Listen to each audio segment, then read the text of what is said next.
روس بائزنٹائن وار 907۔ ابتدائی قرون وسطیٰ کے دوران روس بازنطینی سلطنت کے خلاف متعدد جنگیں اور چھاپے مارتا رہا۔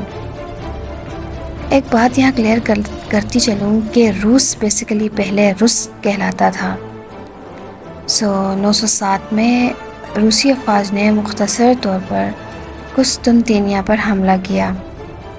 جنگ 911 میں ٹیٹیز کے ساتھ ختم ہوئی۔ یہ سب سے کامیاب فوجی جنگ تھی۔ 907 کی روسی بازنطینی جنگ کو پرائمری کرونیکل میں اولیگ آف نووگورود کے نام سے منسلک کیا گیا ہے۔ کرونیکل کا مطلب یہ ہے کہ یہ بازنطینی سلطنت کے خلاف کیون روس کا سب سے کامیاب فوجی آپریشن تھا۔ اس جنگ کو قسطنطنیہ کا محاصرہ بھی کہا جاتا ہے۔ کیون روس کبھی تجارتی پارٹنر تھا اور کبھی بازنطینی سلطنت کا دشمن۔